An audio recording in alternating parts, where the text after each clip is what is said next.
नमस्कार मित्रों, मैं हूं डॉक्टर हरिनिवास। चैनल का नाम है संस्कृत साहित्य एवं संस्कृति। मनुस्मृति चल रहा है, दूसरा अध्याय। आज हम 191 यहां से आगे चलेंगे। चोदितो गुरुणा नित्यम अप्रचोदित एव वा कुर्याद अध्ययने यत्नम आचार्यस्य हितेषु। देखिए, विद्यार्थी को संस्कार क्या देने हैं ये तो आपको बता दिया गया। अब चर्चा करते हैं कि विद्यार्थी को गुरु के साथ पढ़ना कैसे है। तो भैया, वो संस्कार तो आप घर में सिखाएंगे, लेकिन स्कूल में पढ़ने तो जाएगा, आज की तारीख में भी जाएगा। तो कहते हैं कि गुरु कहे या न कहे, चोदितो गुरुणा नित्यम अप्रचोदित एव वा, गुरु ने उसको समझाया है या नहीं समझाया है, कुर्याद अध्ययने यत्नम, उसको हमेशा पढ़ाई में ध्यान रखना चाहिए। आचार्यस्य हितेषु, और अपने गुरु के हित में भी ख्याल रखना चाहिए। भाई, कहीं गुरु के साथ कोई दुर्व्यवहार तो नहीं कर रहा है, गुरु के साथ कोई संस्कार रहित बात तो नहीं हो रही है, कुछ यानी गुरु का कहीं अनादर भी नहीं होना चाहिए। और गुरु ने कहा है तो बहुत अच्छी बात है, लेकिन अगर गुरु ने नहीं भी कहा है तो भी पढ़ते रहना चाहिए। शरीरम चैव वाचम चा बुद्धि इंद्रिय मनांशि चा नियम प्रांजलिर्तिष्ठेत वीक्षमाणो गुरुर्मुखम। देखिए, आजकल तो पुस्तक की विद्या है और पुस्तक पढ़ के लोग पंडित बनते हैं, लेकिन पहले तो पुस्तकें होती ही नहीं थी। ये मनुस्मृति का काल जो था, तब पुस्तकें नहीं हुआ करती थी। आप इस चीज को समझ के चलिएगा। इसलिए जो यहां पे कहा गया है उसको हमें इस रूप में जानना है। तो कहते हैं कि अध्ययन करने के लिए विद्यार्थी को शरीर को, अपनी वाणी को, अपनी बुद्धि को, अपनी इंद्रियों को और अपने मन को नियमित करके, उनको वश में कर करके प्रांजलिर्तिष्ठेत, हाथ जोड़ करके गुरु के सामने बैठना चाहिए। वीक्षमाणो गुरुर्मुखम, और सिर्फ गुरु का मुख देखते रहिए, सब कुछ आपको पता चल जाएगा। अब देखिए, जो हमारे वीडियो देखते हैं, कई विद्यार्थी इस प्रकार की कमेंट करते हैं कि आप नीचे श्लोक नहीं दिखाते हैं, आप श्लोक दिखाइए, आप नीचे ये कर दीजिए तो अच्छा हो जाएगा। लेकिन भैया, हम तो इसी गुरुकुल पद्धति में पढ़े हैं और हम पढ़ाते भी उसी तरीके से हैं। सिर्फ हमारा चेहरा ही आपको दिखाई देगा। सिर्फ गुरु का मुख देखिए और सुनिए। एक बार सुनिए, दूसरी बार सुनिए, 4-5 बार अगर सुनने का नंबर आए तो सुन लीजिए, सब कुछ तैयार हो जाएगा। किसी पुस्तक की आवश्यकता नहीं है, किसी अन्य चीज की आवश्यकता नहीं है। यही बात यहां पे कही गई है। अब जो आजकल के विद्यार्थी हैं, जो आजकल की तरीके से पढ़ते हैं, वो कहते हैं जब तक पुस्तक का लिखा हुआ दिखाई नहीं देता है ना, तब तक तो कुछ पढ़ने में मजा नहीं आता है। भैया, पुस्तक का लिखा पढ़ करके जो सीखोगे ना, वो पुस्तकस्था तु या विद्या, पुस्तक की जो विद्या है, परहस्त गतम धनम, दूसरे का हाथ का जो पैसा है, कार्यकाले समुत्पन्ने, जब जरूरत पड़ती है, न सा विद्या न तद धनम, न वो विद्या काम लगती है, न वो धन काम लगता है।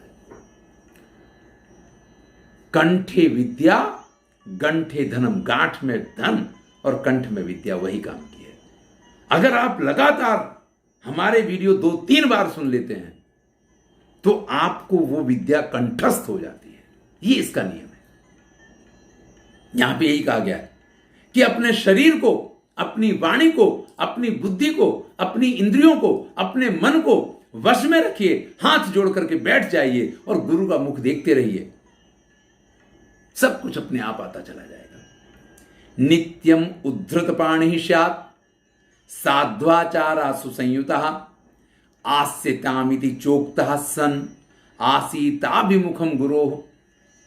नित्यम उद्धृत पाणि, हमेशा अगर गुरु कहीं हैं और आप जा रहे हैं तो आप हाथ जोड़ के उनके पास पहुंचेंगे पढ़ने के लिए।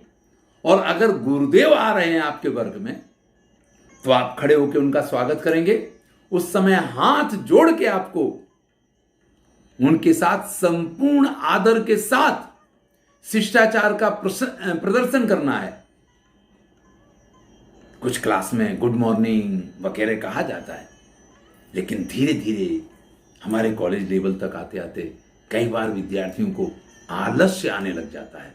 उनको ये लगने लग जाता है, ये क्या रोज रोज गुड मॉर्निंग कहना। पहले महाभारत में भी कई बार ये आया, भाई ये नियम क्यों है। आगे भी इसकी चर्चा यहां तो आई चुकी है, मनुस्मृति में तो वो बात कही गई है, मनुस्मृति से वो बात महाभारत में भी हम सुन चुके हैं कि जब कोई बड़ा हमारे सामने आता है तो हमारे प्राण एकदम से ऊपर की तरफ गति करते हैं। एक आदर कहिए, भय कहिए, किसी भी कारण से आप थोड़े से उद्वेलित होते हैं, और उस समय अगर आप खड़े होते हैं तो अपने प्राणों के साथ आप न्याय करते हैं। तो नित्यम उद्धृत पाणि स्यात् साध्वाचारा सुसंयुता आस्यताम इति चोक्ता। जब गुरु जी ये कहें कि बैठो सन्नासीत अभिमुखम गुरु, तो गुरु की तरफ मुंह करके बैठना चाहिए। आपको पढ़ना है, आपको विद्या प्राप्त करनी है, तो ये संस्कार, ये क्लासरूम के संस्कार हैं, ये भी बड़ा जरूरी है। जिनके अंदर ये शिष्टाचार नहीं है वो गुरु के सामने बैठेंगे, वो पढ़ भी रहे होंगे, लेकिन उनकी समझ में कुछ नहीं आएगा। बड़ा आवश्यक है, अगर आपको विषय तक पहुंचना है, अगर आपको उसको समझना है, तो गुरु की तरफ मुख रखिए, गुरु के प्रति पूरी श्रद्धा रखिए, गुरु के प्रति पूरा आदर रखिए। हीनान्न वस्त्र वेशः स्यात् सर्वदा गुरु सन्निधौ उत्तिष्ठेत प्रथमं चास्य चर्मं चैव संविशेत।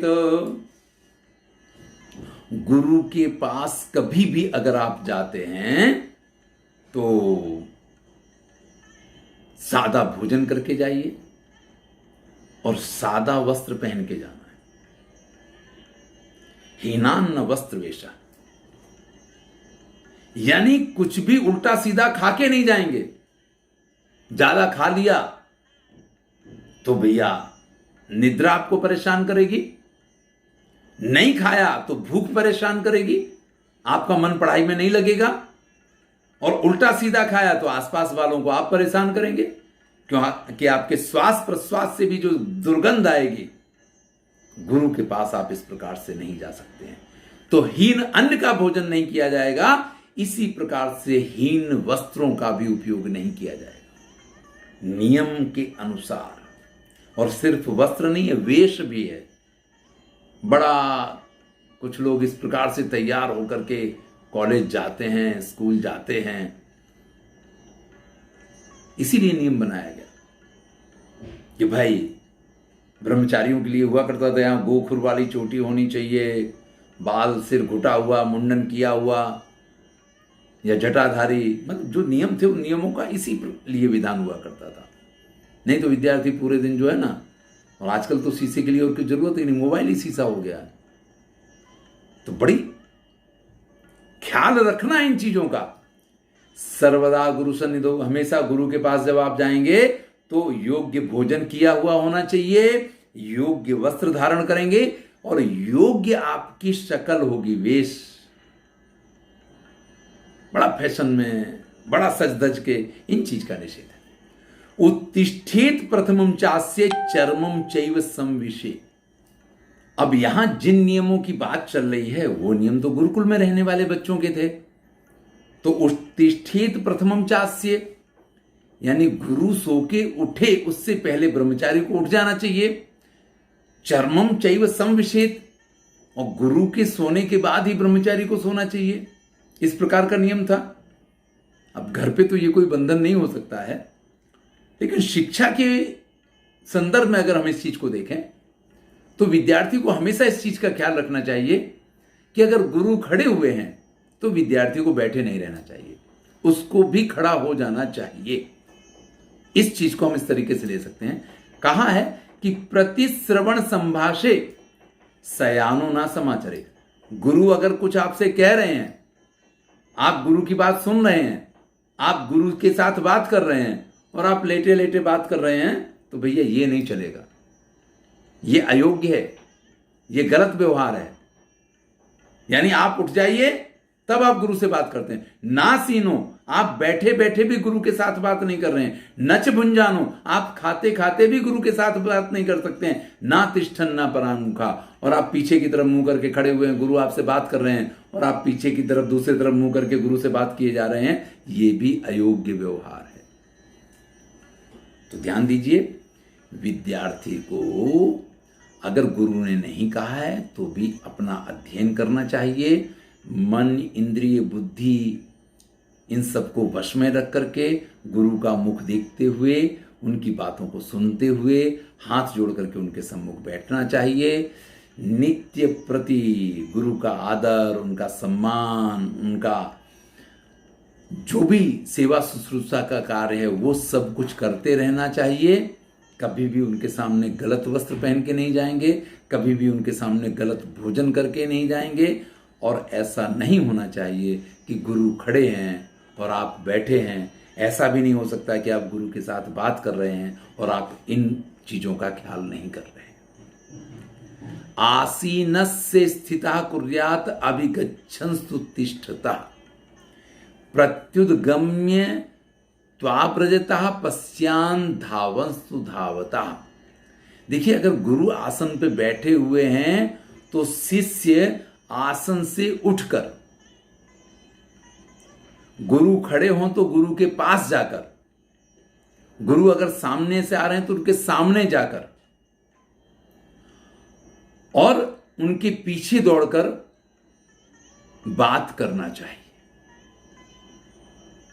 ध्यान से समझ लीजिए कि गुरुजी अगर बैठे हुए हैं, आपको बात करनी है तो आप उनके सामने खड़े होकर के बात कीजिए। अगर गुरुजी चल रहे हैं तो आप उनके साथ चलते जाएंगे, बात करते जाएंगे। ये नहीं कि गुरुजी खड़े हो जाओ, हमारी बात तो सुन लो। नहीं, अगर वो चल रहे हैं, उनको अपना कोई कार्य है, वो जा रहे हैं, तो आप उनके साथ चलते जाइए, वो बात कर लीजिए। और अगर वो शायद जल्दबाजी में और तेज चल रहे हैं तो दौड़ते दौड़ते भी आप उनसे बात कर सकते हैं। लेकिन आप गुरु से ये नहीं कह सकते कि गुरुजी थोड़ी देर खड़े रह जाइए, मेरी बात तो सुन लीजिए। ऐसा नहीं कह सकते। देखिए, आदर की पराकाष्ठा है। ये संस्कार जिस दिन आ जाएंगे ना, किसी भी कंपनी में आप जॉब करने जाएंगे ना, आपको कभी किसी चीज की दिक्कत नहीं आएगी। चाहे जैसा बॉस मिल जाए, चाहे जैसा उच्च अधिकारी मिल जाए, आपको कभी कोई समस्या होगी नहीं। क्योंकि जो संस्कार आपके अंदर इस प्रकार से आ गए ना, फिर आप हर व्यक्ति का सामना कर सकते हैं। परांग मुखस्याभिमुखो दूरस्थस्यैत्य चान्तिकम प्रणम्यतु शयानस्य निदेशे चैव तिष्ठता। गुरु अगर आपके पीछे हों तो आपको तुरंत घूम करके उनके साथ बात करनी चाहिए। अगर वो दूर हों तो दौड़ के उनके पास जाइए, पास जाकर उनसे बात कीजिए। अगर वो लेटे हैं तो प्रणाम करके उनसे बात कीजिए, और खड़े हैं तो समीप में पहुंचिए और गुरुजी किस आज्ञा का आदेश दे रहे हैं, क्या कह रहे हैं, उसको ध्यान से सुनिए।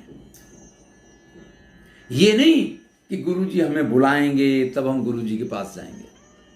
देखिए, मुझे तो ये सब आपको सुना रहा हूं तो बिल्कुल गुरुकुल याद आ रहा है।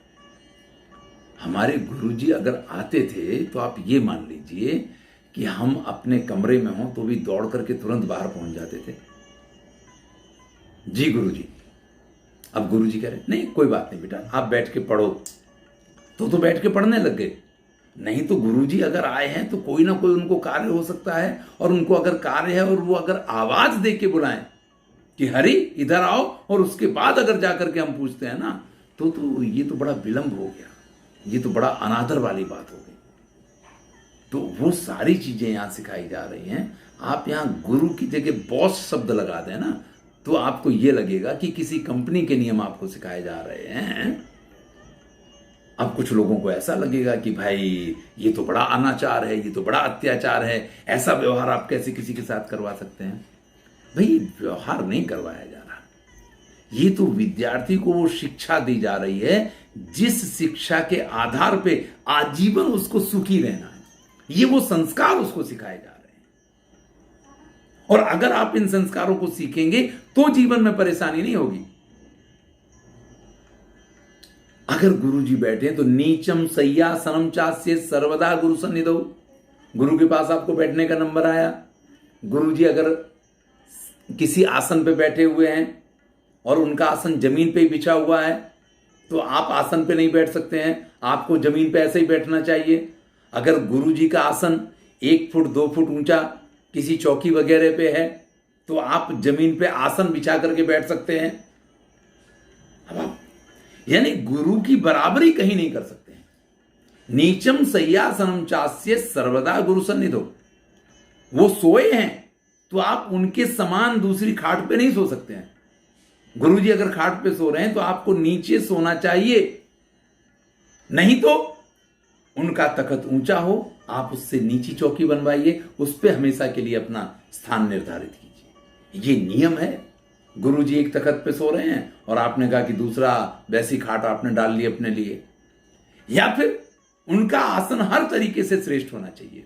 मान लीजिए कि दोनों की खाट पड़ी हुई है, नहीं छोटा साधन है कोई, तो उनकी खाट पे आप उत्तम बिस्तर बिछाइए, उसके ऊपर वो सोएंगे। आपने कहा कि ठीक है, नहीं गुरुजी हमें तो बिस्तर की जरूरत नहीं, हम बिना बिस्तर के सो जाएंगे। बिस्तर उपलब्ध है फिर भी नहीं बिछाना है। क्यों नहीं बिछाना है? ये गुरु के प्रति सम्मान बताना है। भाई यही नियम था। अब आपको अच्छा लगे तो ठीक है, आपको बुरा लगे तो ठीक है, आपको दिखे कि इसमें कहीं मानव धर्म का हनन हो रहा है तो ये आपकी बात है, लेकिन वास्तविकता तो यही है। संस्कार जब इस पराकाष्ठा के मिलते हैं ना, तभी जीवन में दुखी नहीं होता है व्यक्ति। गुरोस्तु चक्षुर्विषये ना यथेष्ठासनो भवेत्, गुरु की नजर पड़ रही हो जहां तक, तब तक आप गुरु खड़े हैं तो आप बैठ नहीं सकते। ऐसा नहीं गुरु के सामने तो ही नहीं आप बैठेंगे। पहले भी ये होता था, घर में बहू बेटियां जो थी उनमें भी ये संस्कार होते थे। सास ससुर के सामने उनके बराबर में नहीं बैठते थे, उनके सामने नहीं बैठती थी।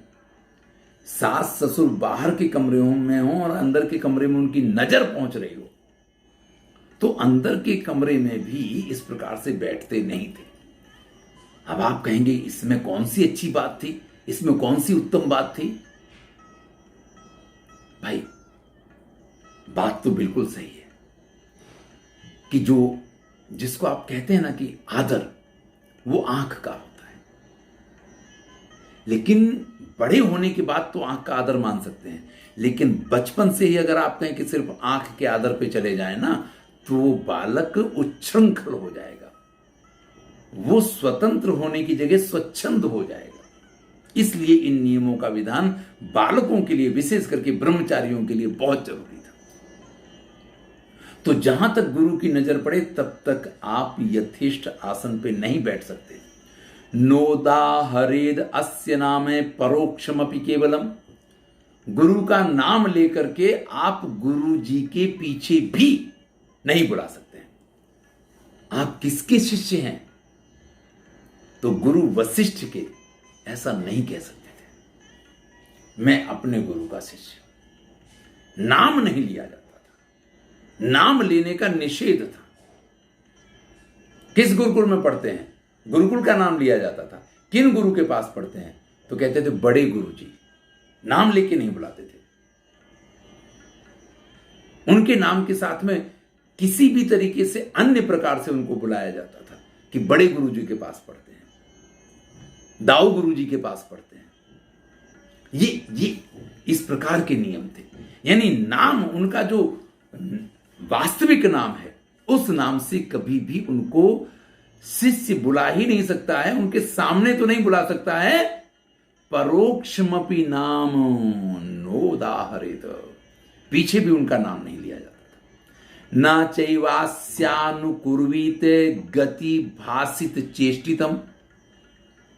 अब भाई गुरु जो करते हैं, गुरु जैसे बोलते हैं, उनकी नकल करना, आजकल तो विद्यार्थी लोग शिक्षकों की बड़ी नकल करते हैं, ऐसे पढ़ाते हैं, ऐसे बोलते हैं। देखिए, आप गुरु से प्रभावित हैं और स्वाभाविक रीत में आपके अंदर उनकी बोलने की छटा, वो सारी चीजें आ जाए, वो एक अलग चीज है। लेकिन अगर आप उनकी नकल उतार रहे हैं तो भाई इसका निषेध है, ये गलत बताया गया है। आगे कहते हैं, और इसमें खाली बोलने की बात नहीं, वो कैसे चलते हैं, वो कैसे क्या करते हैं, इन सब चीजों की नकल कभी नहीं करनी चाहिए। नाम लेके गुरु का नहीं बुलाएंगे, उनकी कभी नकल नहीं करेंगे।